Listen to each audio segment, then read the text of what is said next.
Bon dimanche à tous. J'aimerais faire cette petite vidéo pour expliquer un petit point euh, qui prête à confusion souvent concernant la dimension du fruit. Au jeu du phénix, lorsque l'on tire le fruit, on ne tire pas, je dirais, le résumé du tirage. Il ne faut pas interpréter le fruit comme étant de l'ordre de la divination, quelque chose qui va nous révéler la vérité de l'avenir. Encore une fois, les 9 dimensions sont des dimensions au présent. Euh, le présent est défini par la question. Si la question est au passé, le présent est au passé. Si la question est au futur, le présent sera au futur. Mais c'est 9 aspects d'une même réalité présente.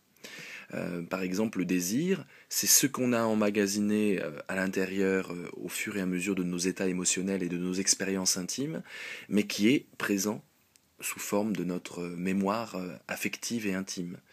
La complicité, une mémoire plutôt relationnelle. C'est tous les liens que l'on a tissés avec le temps qui se sont cristallisés dans des relations existantes avec nos proches, nos amis. L'harmonie, pareil. Euh, tous nos actes sociaux, tous nos éclats de bravoure se sédimentent et donnent finalement notre image de marque, l'harmonie. C'est la même chose pour la colonne de droite, qui n'est pas l'habitude, comme la colonne de gauche, mais qui est plutôt l'effort. Alors que la colonne centrale, elle, signifie davantage l'instant présent. Nous avons un effort intérieur, un effort relationnel et un effort social. Le fruit, c'est l'effort que je fais pour plus tard avoir une image de marque qui sera comme ça. Donc le fruit est un effort social, un effort observable par tout le monde et destiné à la société, au monde dans son entièreté. La guerre est un effort relationnel. Et le besoin est un effort intérieur. Donc le fruit n'est pas le futur du tirage. Le fruit, c'est ce que je vise comme résultat concret, partout observable, comme œuvre que je produis. Voilà. Ce n'est pas je vais produire ceci, c'est je m'efforce de produire ceci. Je m'efforce de créer ceci. Alors, s'efforcer, on le réserve davantage pour la guerre, c'est vrai. Le fruit, c'est peut-être la conséquence de la guerre, extérieure de la guerre. La guerre, c'est un effort comme un but que je me fixe, un but qui a partie liée avec le relationnel. Et ce but, évidemment, va être perçu au niveau socialement comme si je visais le fruit. En fait, je vise la guerre. Mais socialement, on perçoit ça et l'implication de mon but visé donne quelque part l'impression d'un but, je dirais, d'accomplissement qui est le fruit. Bon, très simplement, on va résumer les choses. Ce n'est pas parce que le fruit est onde de choc que le résultat global du tirage va être choquant. Et inversement, ce n'est pas parce que le fruit est onde de charme que tout ça va être de charme.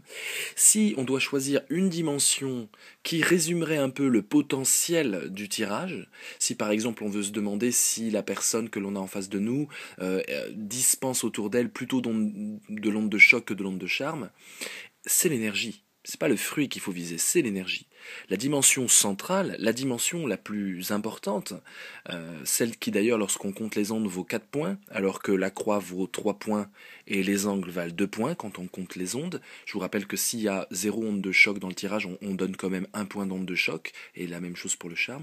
La dimension qui résume à peu près le potentiel et la dynamique induite par le sujet du tirage, c'est l'énergie, la dynamique, le mouvement qu'on impulse.